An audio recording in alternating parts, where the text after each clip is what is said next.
Bien, merci à tous, merci Sophie et à tous les intervenants de la dernière table ronde pour nous avoir parlé de notre vision, de la vision des patriotes du collectif Nouvelle Écologie, mais pas que, concernant l'agriculture. Aujourd'hui, là, nous allons vous parler d'un autre sujet qui est le sujet du modèle économique en général, puisque pour pouvoir effectuer une transition énergétique et une transition écologique, il est indispensable de bien produire, de bien consommer, mais c'est pas tout. Il est indispensable de bien produire et de bien consommer, mais c'est pas tout. Il s'agit aussi d'avoir des circuits économiques. Il s'agit aussi d'avoir des circuits économiques donc, qui sont efficaces, qui ne sont pas trop longs.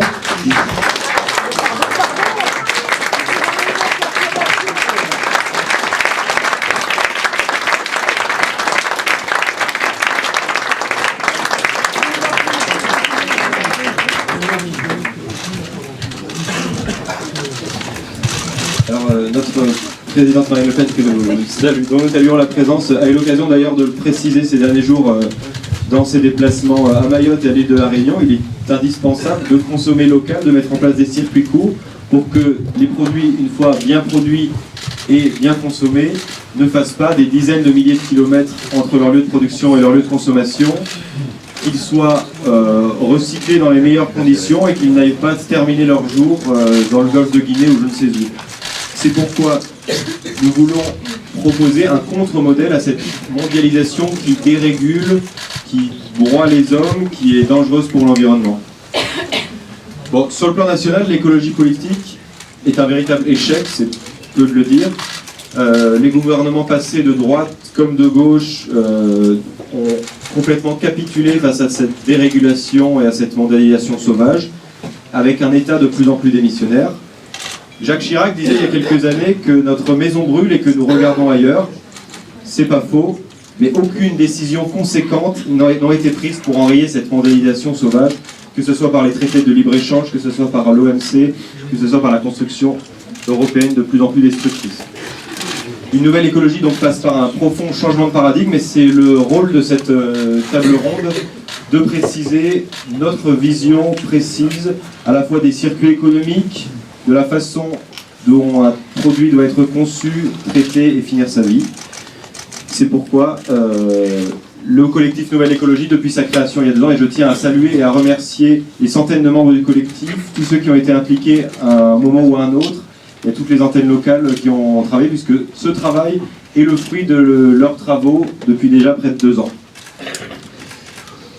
Nous pensons donc qu'il faut revoir de manière générale le paradigme économique, et que des améliorations à la marge sont toujours bonnes à prendre, mais que sans remettre en cause les principes quasi théologiques du libre-échangisme dérégulé, sans remettre en cause les principes quasi théologiques du libre-échange de l'Union européenne telle qu'elle est construite, sont absolument à remettre en cause.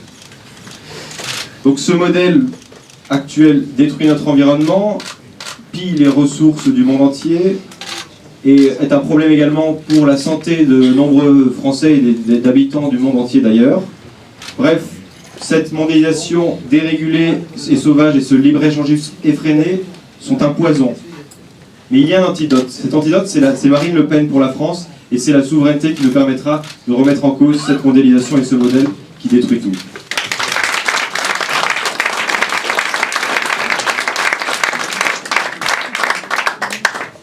Tous ces modèles productivistes sont des modèles du XXe siècle, sont des modèles passés, c'est des modèles dont il faut savoir se défaire pour pouvoir passer à autre chose et enfin que la France prenne pleinement part à ce XXIe siècle et soit, comme elle l'a de très nombreuses fois été dans son histoire, en avance sur son temps et en montrant aux autres pays la direction à suivre aussi du point de vue écologique. Je vais vous parler d'un sujet dont on a assez peu parlé, donc Florian en parlait en introduction. En ce moment on parle beaucoup de l'obsolescence des hommes politiques, mais un sujet dont on parle assez peu, alors bien qu'il y ait eu une loi récemment sur la matière, c'est l'obsolescence programmée. Puisque on a tous, beaucoup d'entre vous, tout le monde aujourd'hui a un téléphone, tout le monde utilise de l'électroménager, et il y a peut-être des exceptions, mais le problème aujourd'hui, et tout le monde s'en est rendu compte de manière plus ou moins évidente, les produits si on prend l'exemple d'un réfrigérateur, par exemple, le réfrigérateur de votre grand-mère qui fonctionne depuis 30 ans, qui n'a aucun souci, les réfrigérateurs d'aujourd'hui ont une durée de vie moyenne de 8 ans. Il y a 10 ans, ils avaient une durée de vie moyenne de 12 ans. Et ça va de mal en pis. C'est le cas donc pour les téléphones, c'est le cas pour l'électroménager, c'est le cas pour les... Ça a été le cas pendant très longtemps et encore aujourd'hui pour les femmes au niveau des bas nylons, etc. Tout ça.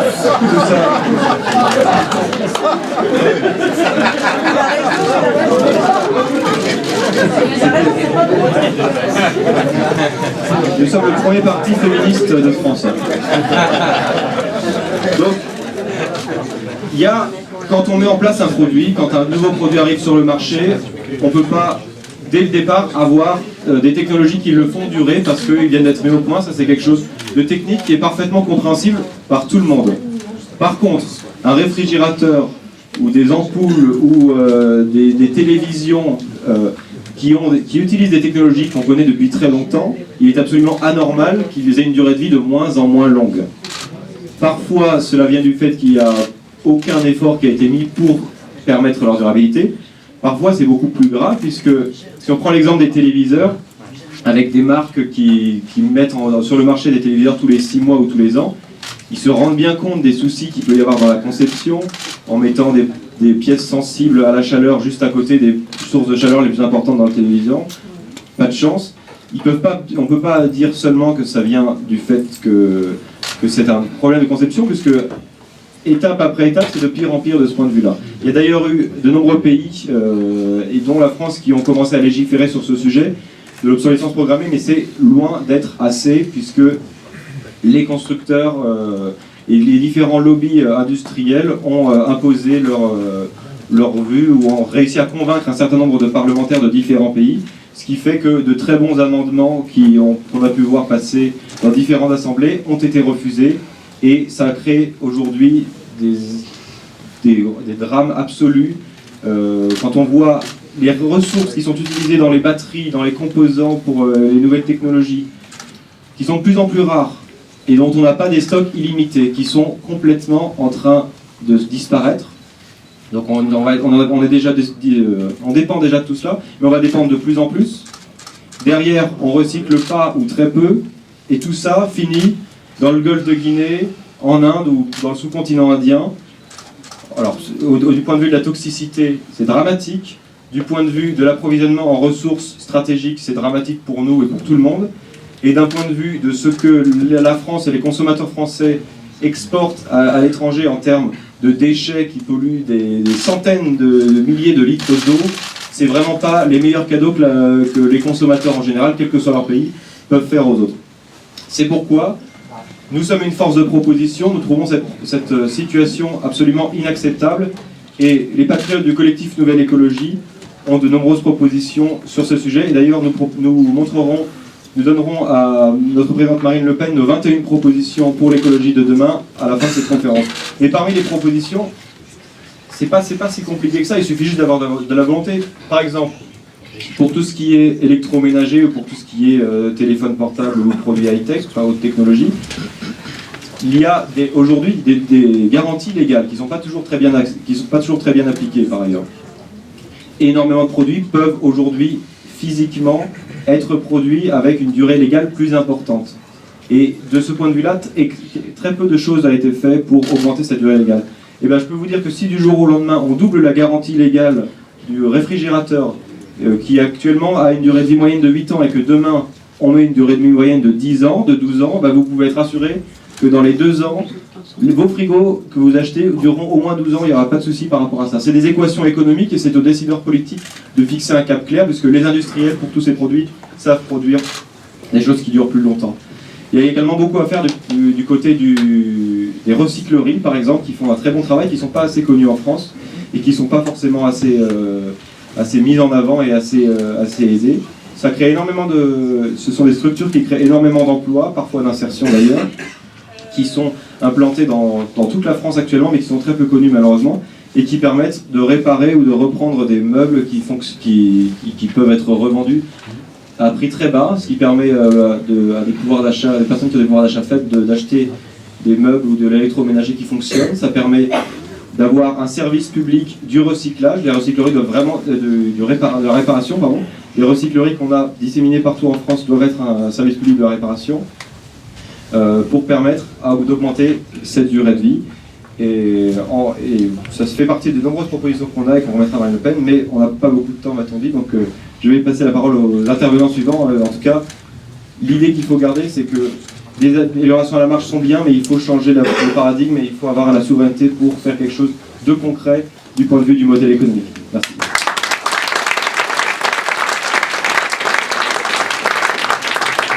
Merci Eric et merci Philippe, président du collectif Nouvelle Écologie et parrain du collectif Croissance Bleu Marine d'ailleurs, de me permettre d'aborder un sujet qui touche à la fois à l'environnement et à la nécessité impérieuse qui a été, je crois, rappelée par Sylvie, pour sauver notre économie française de la saignée qu'elle est en train de subir depuis 15 ans, de pratiquer un protectionnisme intelligent. On ne sortira pas sans protéger notre économie à un certain nombre de secteurs, y compris les secteurs verts et écologiques. D'ailleurs, toutes les puissances économiques majeures du monde le pratiquent, à commencer par la première d'entre toutes, les États-Unis d'Amérique, qui ont toujours leur intérêt en tête de leurs préoccupations, ce qui parfois n'est pas notre cas. Donc, tu le disais, je crois, Eric, le modèle, j'aime bien la référence théologique, le modèle du libre-échange total est absolument anti-écologique. En effet, on peut penser qu'il s'agit d'une religion, tellement ces prêtres ne recourent pas au raisonnement, mais vraiment au credo et à la croyance. Ça paraît complètement insensé de faire venir par avion du Kenya ou d'Amérique du Sud des aliments qu'on va consommer en France. Mais c'est du délire quand on y réfléchit bien. Des produits qui viennent du Kenya, non, attendez. De même, sur le plan environnemental, il paraît complètement aberrant que des pièces qui entrent de la composition de nombreux produits industriels viennent des quatre coins du monde pour être assemblées encore à un autre endroit. Ça paraît tout à fait dément. Ça génère des tonnes d'émissions polluantes du fait du transport, en plus des émissions polluantes qui sont générées du fait de la simple production, mais que là, on peut difficilement annuler. Pire encore, les pays dont les normes environnementales sont les plus basses, comme la Chine, tirent du système en place un profit énorme. Dans la course effrénée au low cost, parce que les entreprises ont intérêt à délocaliser leur production vers les pays les moins 10 ans sur le plan écologique. Ça paraît complètement contraire au bon sens. Et à l'inverse, plus un État se dote de normes environnementales contraignantes, plus les coûts des entreprises qui y produisent augmentent, et moins leurs produits sont compétitifs. Autrement dit, par une espèce d'inversion des valeurs délirante, dans le système actuel, il est contre-productif pour un pays d'augmenter son niveau d'exigence écologique. On a intérêt à être les moins 10 ans sur le plan écologique, ça paraît complètement absurde, et pourtant, c'est la règle actuelle du jeu du système mondialiste. Donc ce mondialisme à outrance est absolument antinomique avec la protection de l'environnement, et on a beau amuser la galerie avec des hochets comme la COP21 dont se targuait face à toi Florian Ségolène Royal il y a quelques jours à la télévision, en réalité, tout ça, dès lors que ça n'est pas contraignant, est absolument inutile. Alors, on ne peut pas parler d'environnement sans évoquer le secteur du bâtiment. Il était évoqué lors d'une précédente table ronde, qui compte à lui seul pour 20% des émissions de gaz à effet de serre et 45% de la consommation totale d'énergie. Alors, une grande partie de cette consommation tient à l'inefficacité énergétique du parc ancien. Ça a été dit lors de la première table ronde. Donc, évidemment, une manière de remédier à ça, ce serait d'améliorer l'isolation des logements, et notamment des logements anciens. Et à ce propos, je vous rappelle que nous prônons, et le collectif Nouvelle Écologie prône des solutions à taux zéro pour tous, pour que les particuliers puissent financer, particuliers propriétaires, des travaux d'isolation de leur habitation. Alors, pour inciter les Français à effectuer de tels travaux, les gouvernements qui se sont succédés ont créé ou maintenu des niches fiscales. Alors, il faut savoir qu'aujourd'hui, dans la prison européenne, c'est à peu près la seule marge de manœuvre qui nous reste. Dieu merci, dans quelques mois, ça va changer, mais jusqu'ici, il ne reste à peu près plus que ça, les niches fiscales. Alors, la dernière en date, c'est, et là aussi, Madame Royal s'en vantait, le CITE, Crédit d'impôt transition énergétique. J'ai d'ailleurs eu l'occasion d'interpeller Sarkozy sur France 2 le 15 décembre dernier à ce sujet. Vous allez voir, c'est vraiment... Alors ça, c'est totalement ubuesque.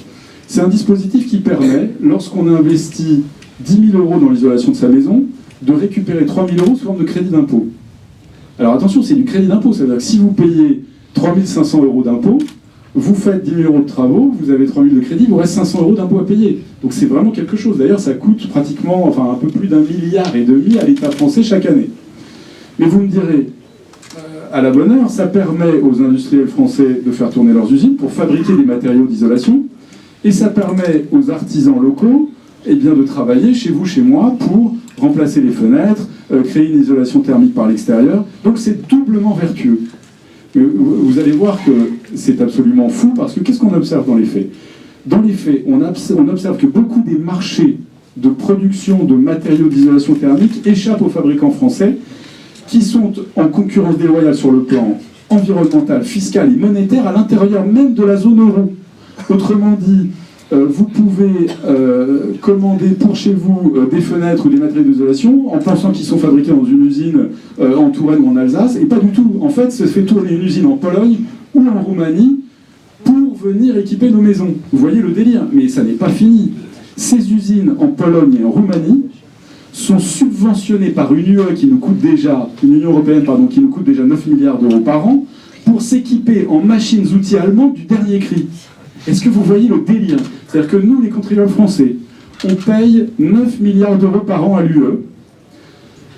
L'État français s'endette pour créer des niches fiscales pour faire tourner nos usines, et en fait de faire tourner nos usines, ce sont des usines en Pologne ou en Roumanie qui tournent. C'est démentiel. Vous expliquez ça à quelqu'un, il vous dit non, ce que tu dis n'est pas vrai, et pourtant si, c'est bien vrai. Et alors vous allez me dire, ok, on va se consoler, on va se dire que les artisans qui installent ces matériaux d'isolation sont des artisans locaux. Mais non, parce que dans le bâtiment aujourd'hui, on recourt de plus en plus au travail détaché. Pourquoi?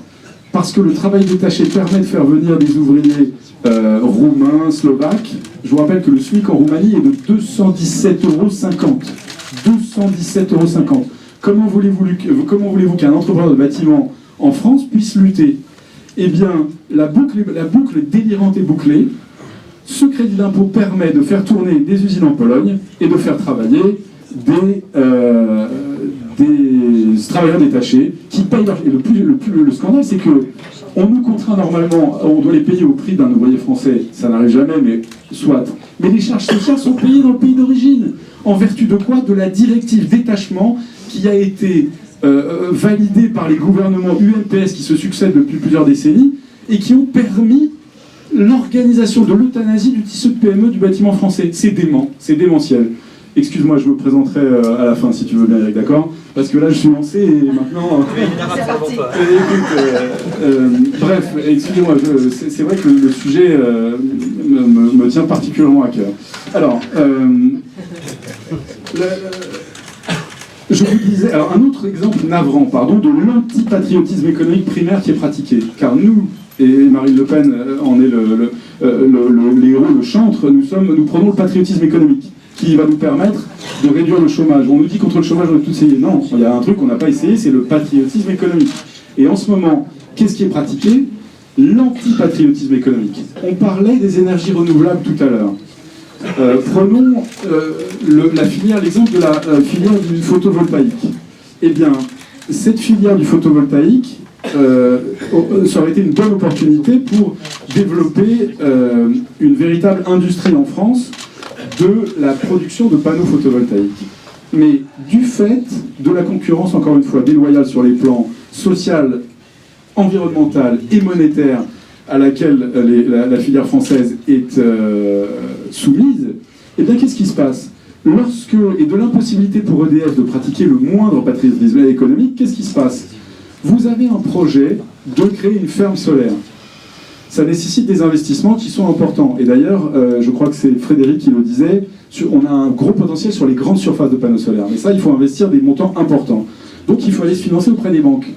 Mais comme l'État chinois a subventionné la production de panneaux photovoltaïques chinois, eh bien, nos productions nationales, on a vu que les Allemands c'était pareil, sont plus chères. Donc quand vous allez voir un banquier français pour financer un parc photovoltaïque, il vous dit écoutez, votre projet il est bien avec les panneaux français, mais on va faire un truc. Vous allez acheter des panneaux en Malaisie ou en Chine, et là vous allez voir le retour sur investissement immédiat qui va être magique. On fait comme ça, hein. Et là vous êtes entrepreneur, vous dites on fait comme ça, bah, j'aimerais pas, mais en même temps, si on fait pas comme ça, le bouclage de mon montage financier, il est impossible, c'est une quadrature. Donc on en arrive à, là encore une fois, une aberration totale, qui est que eh bien, les financeurs de la filière photovoltaïque en France préconisent que nous achetions des panneaux au bout du monde. C'est délirant. Et nous allons rompre avec ça. Alors c'est d'autant plus délirant que j'ose à peine rappeler que l'inventeur de l'électricité photovoltaïque est un Français. Il s'appelait Antoine Becquerel. Il doit se retourner dans sa tombe tel un derviche tourneur, tout comme Colbert et le général de Gaulle. Alors heureusement, avec Marine Le Pen, nous allons évidemment développer une filière solaire en France, mais ce seront des usines situées sur le sol français qui produiront les panneaux. Et son patriotisme économique et son protectionnisme intelligent élémentaire nous permettront de développer une filière verte qui créera de l'emploi et des recettes fiscales en France.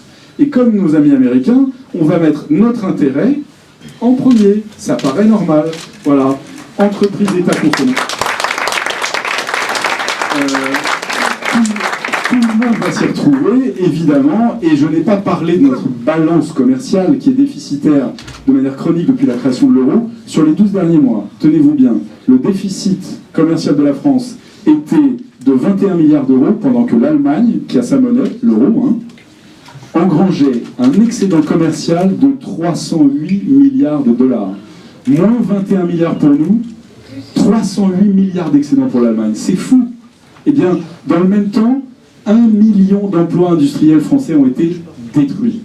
Il est temps que ça cesse, c'est évident. Alors, pour terminer, comme nos amis britanniques, on va rompre avec cette espèce de masochisme économique forcené, reprendre notre destin en main en pratiquant un Frexit raisonnable et raisonné qui nous permettra d'instaurer le protectionnisme intelligent qui est absolument vital et qui nous permettra, de manière inéluctable, de produire de la croissance verte et de la croissance bleu marine.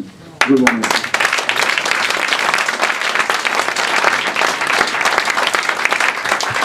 On n'a pas beaucoup de temps, mais je ne présente évidemment pas l'inénarrable Michael Salah, qui est un habitué des tables rondes des conventions présidentielles. Sans plus attendre, on va passer à Sylvain Marcelli, donc, qui est responsable de l'antenne départementale du Bas-Rhin.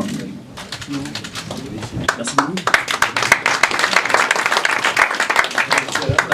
Je vais rester dans la continuité des propos qui ont pu être tenus cet après-midi. Je vais essayer de faire court puisqu'on me dit qu'on est un peu en retard sur le timing. Et je vais donc poser la question maintenant du cadre économique qui pourra effectivement entrer en cohérence avec notre projet de défense de l'environnement. Si cette question doit être posée, c'est parce qu'on constate aujourd'hui que la mondialisation dérégulatrice, libre-échangiste ne va pas dans le sens de l'écologie. D'abord parce qu'elle pollue évidemment en nous incitant à consommer des produits qui font plusieurs fois le tour de la planète au cours de leur transformation. Mais surtout parce que cette mondialisation est incompatible avec les ambitions environnementales de notre pays.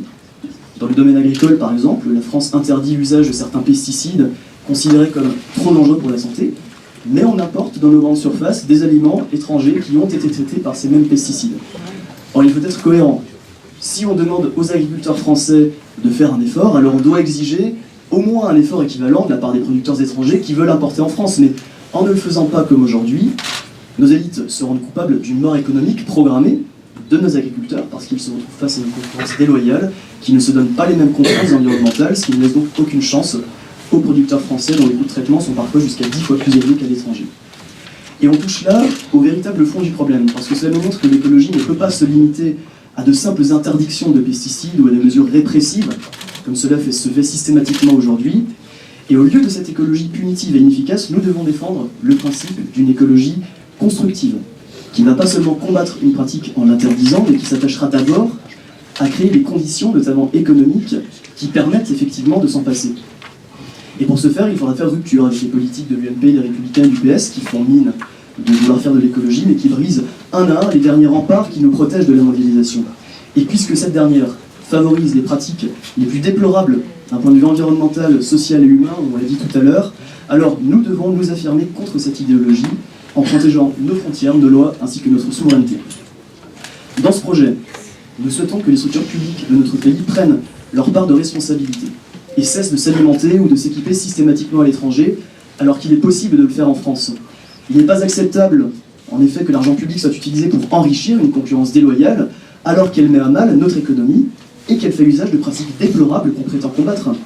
Nous devons au contraire exiger que l'argent public des Français serve à soutenir l'économie française. Cela passe par exemple par la priorité française dans l'achat de produits agricoles destinés à alimenter nos cantines publiques et scolaires. On peut même inciter nos agriculteurs à produire mieux en priorisant l'achat d'aliments français et bio de surcroît, parce qu'ainsi produire dans le respect de l'environnement ne serait plus obligatoirement synonyme de perte de compétitivité, mais permettrait au contraire de se distinguer par le haut dans le cadre de nos commandes publiques, ce qui serait déjà un très bon début. Ce principe simple, qui s'applique à l'agriculture, peut s'appliquer à de nombreux autres domaines d'activité. Dans le cadre des politiques environnementales de notre pays, par exemple, les structures publiques françaises financent aujourd'hui massivement l'achat de panneaux solaires en provenance de Chine. Mais que gagne-t-on à importer ces panneaux solaires alors qu'ils pourraient être produits en France? Certains nous répondront que c'est moins cher, mais la réalité est tout autre.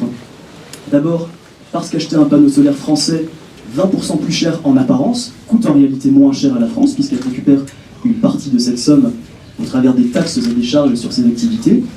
Mais il y a plus grave, parce que l'agressivité, on l'a évoqué plusieurs fois aujourd'hui, de la concurrence déloyale de l'industrie chinoise nous empêche aujourd'hui de nous développer dans le secteur du photovoltaïque, alors que nous sommes techniquement et technologiquement parlant capables de révolutionner ce marché. Nous allons faire en France des panneaux très fins, transparents, à haute performance énergétique, mais les investisseurs se sont retirés du financement pour ce projet, porté par la start-up française Nexis, et ils l'ont fait parce qu'ils craignent l'industrie chinoise dans sa capacité de vendre à perte au bon moment pour inonder les marchés et étouffer à la naissance l'apparition d'un concurrent potentiel, même si sa technologie est meilleure. On ne gagne donc rien à subventionner massivement l'achat de panneaux solaires étrangers. Ceci semble moins cher en apparence, mais nous payons la différence en donnant raison à une stratégie déloyale qui nous empêche, nous, de devenir les leaders dans un secteur industriel d'avenir. On le paye aussi à travers le chômage que cela provoque et qui pèse extrêmement lourd sur notre société. Alors il n'est pas dans mes habitudes de prendre les États-Unis pour modèle, mais sur cette question, ils se sont montrés plus lucides que nous, en taxant la concurrence déloyale de la Chine, parfois jusqu'à 250%. Et les effets sont là. Concrètement, l'industrie solaire américaine, qui n'est pas spécialement innovante, s'est maintenue, pendant que l'industrie française reste au point mort, malgré son incroyable potentiel. Et ça explique sans doute que tant d'innovations françaises finissent par être exploitées à l'étranger, aux États-Unis notamment, parce que nous n'avons pas de gouvernement ni de modèle économique à la hauteur du savoir-faire des Français. Il est donc temps pour nous de réagir, au travers de mesures qui font rupture avec le modèle économique calamiteux de ces 20 dernières années. Avant tout, nous devons défendre la priorité française dans les commandes publiques. Lorsqu'on achète ou qu'on consomme des biens, mais aussi lorsqu'on en subventionne, l'argent des Français doit servir prioritairement à soutenir le travail français pour générer de la richesse et dynamiser notre économie. Il est nécessaire également de taxer la concurrence déloyale, c'est la seule manière de soutenir le développement économique de notre pays, tout en lui permettant de s'affirmer dans ses ambitions sociales ou environnementales. Cette taxation de la concurrence déloyale peut d'ailleurs se compléter par une détaxation de proximité, lorsque c'est nécessaire, jusqu'à ce que cela crée un équilibre juste entre rentabilité et durabilité d'une activité économique en France. Ces mesures se complètent et sont attendues par les acteurs économiques de notre pays, notamment pour permettre la structuration des circuits courts de distribution. Ces circuits de proximité se mettront d'abord naturellement en place pour approvisionner la demande générée par nos structures publiques, et en termes de volume, c'est déjà très conséquent, mais ces circuits courts pourront aussi s'adresser progressivement au secteur privé, en mettant à sa disposition un large choix de production française, bon marché et de qualité pour alimenter la restauration privée ou le BTP par exemple. Ces quelques mesures qui sont simples en apparence, mais qui tranchent avec l'idéologie de marché sans frontières et dérégulée, nous donneront les moyens de nos ambitions. Pourquoi ? Parce qu'au-delà de leur volonté de soutenir la consommation de produits locaux, eh bien, consiste aussi à soutenir de manière concrète et économique les conditions dans lesquelles ces produits ont été conçus. Et ce n'est qu'ainsi qu'on peut donner du sens à nos ambitions environnementales, parce que c'est ainsi que nous sommes libres de choisir notre manière de produire dans le respect de l'environnement, sans craindre d'en mourir économiquement. J'entendais tout à l'heure parler d'interdire les pesticides tueurs d'abeilles, et j'approuve totalement cette initiative, mais ça implique également de donner la possibilité à l'agriculteur français de vivre de son activité et d'écouler ses stocks sans souffrir d'une concurrence étrangère qui, elle, ne se gêne pas pour répandre les pires produits phytosanitaires à très bas coût. Et c'est pour ça que le collectif Nouvelle Écologie, nous avons pour slogan « Pour une écologie patriote ». Parce que c'est à travers la nation et les nations du monde entier que les peuples prendront leur destin en main et qu'ils auront la possibilité de s'engager dans une marche favorable au progrès. Et c'est pour cette raison également que, comme de nombreux Français, citoyens, travailleurs ou élus à tous les niveaux de notre République, eh bien, nous plaçons nos espoirs dans le projet patriotique porté par Marine Le Pen pour 2017.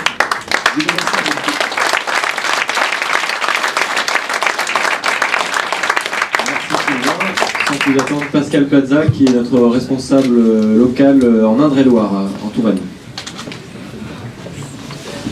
Marine, mesdames et messieurs, alors nous l'avons vu. Nous l'avons vu, donc un contexte planétaire en pleine mutation nous oblige aujourd'hui à des productions plus raisonnées et nous renvoie donc à une transformation structurelle de l'économie. Cette mutation va toucher à la fois les modes de production et les modes de consommation, avec l'abandon du modèle linéaire, celui qui consiste à extraire de la nature pour produire des biens et dont les déchets de consommation finaux retourneront à la nature. L'économie circulaire en est aujourd'hui la réponse contextuelle. Elle concerne en fait à la fois la conception ou éco-conception, qui utilise donc des matériaux qui vont permettre le recyclage. Elle concerne également l'écologie industrielle, qui consiste à organiser la production différemment pour que finalement on ait davantage d'efficacité énergétique et matérielle.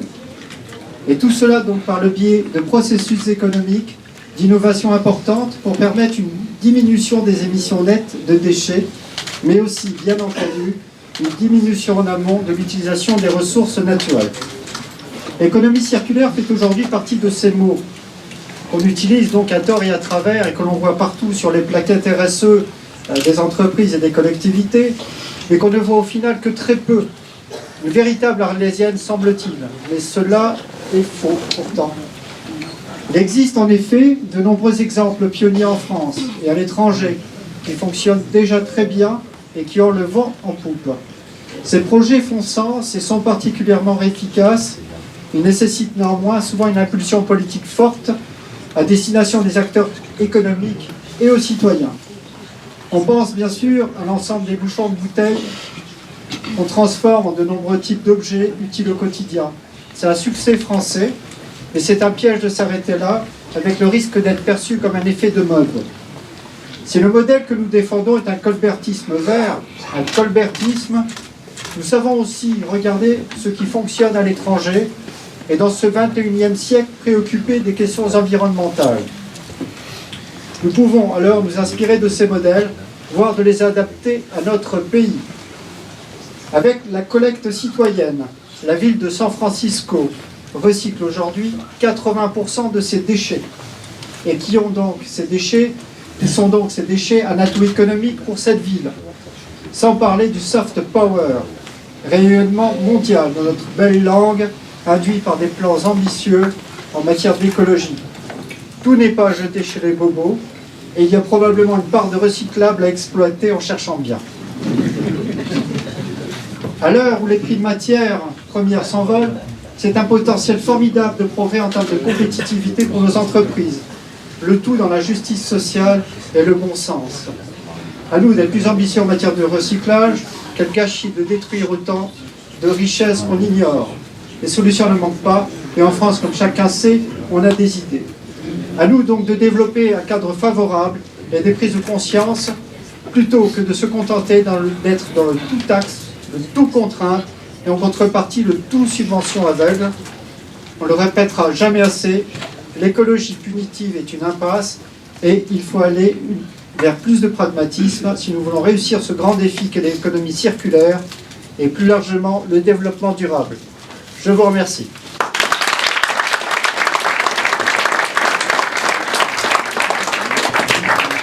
Merci beaucoup Pascal. Sans plus attendre, Gauthier Boucher, qui est l'un des membres fondateurs et qui est secrétaire général adjoint du collectif Nouvelle Écologie. Bien, merci Eric. Je vais vous parler très brièvement de notre vision de l'aménagement territorial et d'un phénomène plus particulier, plus récent, qui est celui de la métropolisation. En définissant très brièvement les termes, qu'est-ce que la métropolisation? La métropolisation, c'est le fait qu'une minorité de centres urbains, en gros les 15 plus grandes villes de France, capitalisent de plus en plus les richesses, les fonctions de commandement, les richesses infrastructurelles, les richesses culturelles, économiques. Ça concerne nos 15 plus grandes villes, Et naturellement, ça agrandit cette fracture qui existe depuis des décennies, qui est structurelle, entre l'urbain et le rural. C'est aussi la métropolisation, l'émergence de cette multitude de dégradés négatifs de l'aménagement territorial, que l'on parle du périurbain, du rurbain, des zones commerciales, des villes dortoirs, qui ne sont tout de même pas des symboles progressistes, mais plutôt des symboles objectifs de déclassement social et de recul de la puissance publique, parce que l'on y vit moins bien dans ces zones. Alors la métropolisation, elle présente un certain nombre de conséquences négatives sur les plans économiques, avec en gros l'assèchement des territoires qui ne sont pas métropolisés, ce que le géographe Jean-François Gravier appelait dans son livre de 1947 « Paris et le désert français », on pourra finalement le développer actuellement en disant les métropoles et le désert français. Au-delà des conséquences économiques, il y a des conséquences démocratiques, avec un modèle de gouvernance très particulier, un modèle de gouvernance à la fois technique, c'est-à-dire non politique, et globalement transpartisan. On ne serait pas sur du ni droite ni gauche, là on serait plus sur du ni droite ni gauche, c'est-à-dire, par exemple, concernant la métropole de Paris, LR, PS, PC. Et puis aussi des conséquences culturelles avec la prédominance d'un modèle qui est à la fois élitiste et massifié. Mais au-delà, ce qui nous intéresse le plus, la métropolisation a des conséquences environnementales. Des conséquences auxquelles on ne pense pas forcément. Par exemple, l'artificialisation croissante des terres, qui est source concrètement de plus grande perméabilité des sols. Les sols sont plus perméables et donc il y a risque d'inondation et d'effondrement de terrain. Et puis, par l'étalement urbain qu'elles suscitent, les métropoles sont les premiers responsables de la raréfaction des espaces agricoles. Ce qui n'est pas un phénomène anodin en France, qui est tout de même l'une des principales puissances agricoles de la planète. Ça nous donne concrètement, entre 1982 et 2003, alors que l'augmentation de la population est de 10%, l'augmentation de l'artificialisation des terres est de 43%. Autrement dit, l'artificialisation progresse 4 fois plus que l'augmentation démographique, selon une étude de 2006. Et puis surtout, la métropolisation est fille de la mondialisation. Et comment croire à ce titre, si on est un écologiste sincère, que les métropoles, qui sont des espaces pleinement intégrés à l'économie monde, qui sont conçus dans leur organisation économique, politique, sociale, comme des vecteurs de la mondialisation, comment pourraient-elles être une plus-value écologique? Parce que malgré leurs bons sentiments, l'image de bons gestionnaires qu'elles donnent d'elles, notamment par l'organisation d'un certain nombre de grands-messes écologiques, elles ne sont pas des vecteurs d'une écologie concrète, des vectrices, pardon. Et il y a des manières très simples de le prouver, de par les contradictions qu'elles recèlent en elles. Par exemple, les métropoles, c'est objectivement la tendance à favoriser les circuits longs de production et de consommation, quand, en tant qu'écologiste, il faudrait favoriser les circuits courts de production et de consommation. La métropolisation, c'est l'augmentation des déplacements de travail et de loisirs, qui est cause de saturation des axes routiers, notamment franciliens, et des grands pics de pollution. La métropolisation, c'est très bien, comme le décrit un géographe qui est assez connu de nos milieux, Christophe Guilly, dans sa France périphérique. En France, c'est deux France, en quelque sorte. Une France métropolisée, pivot européen de la métropolisation, de la mondialisation, pardon, et puis une France du décrochage économique et des fragilités sociales. Alors pour conclure, le collectif Nouvelle Écologie formule depuis ces 2 dernières années un certain nombre d'analyses au service d'un rééquilibrage territorial de notre pays. Tout d'abord, la nécessité de démétropoliser la France par l'abrogation de la loi MAPAM et la transformation des anciennes métropoles en simples préfectures régionales. Deuxièmement, redonner des libertés de décision à nos communes, des libertés qui leur ont été volées dans le cadre des transferts de compétences, notamment relativement aux plans locaux d'urbanisme. Et puis cette tendance aux fusions forcées et à l'association intercommunale forcée, cela devra cesser naturellement. Troisièmement, réaffirmer les départements dans leur rôle, leurs prérogatives historiques en termes d'action sociale, culturelle et sanitaire doivent être garanties, de même que l'exercice équitable de l'ensemble de ces prérogatives sur l'ensemble de leur territoire respectif, parce qu'un département, ce n'est pas juste un chef-lieu métropolisé et rien autour. Quatrièmement, retrouver un État stratège et aménageur, c'est-à-dire en l'occurrence, restaurer l'État comme vrai décisionnaire prioritaire des politiques publiques d'aménagement territorial en ce qui concerne les infrastructures, réseaux fluviaux, routiers, autoroutiers, ferroviaires, portuaires et aéroportuaires, ainsi que l'organisation institutionnelle des collectivités. En conclusion, nous offrons à la réflexion de nos compatriotes contre ceux qui ont d'ores et déjà remplacé la France par l'Union européenne et nos départements par les métropoles. Nous leur offrons un modèle de rééquilibrage territorial véritable, qui aurait bien des vertus de la base jusqu'au sommet, au service d'une démocratie véritable, depuis nos libertés communales jusqu'à notre système étatique, en passant par un échelon départemental à taille humaine et des infrastructures, services publics et équipements y étant naturellement attachés. Ce que nous proposons, ça n'est pas une régression, ça n'est pas une nostalgie, c'est une continuation nous-mêmes, celui d'un modèle pluriséculaire bâti par nos rois, conforté par nos républiques successives et qui doit être demain celui du XXIe siècle français, permanence historique face à la mondialisation. C'est notre pays, c'est une France rééquilibrée et donc apaisée.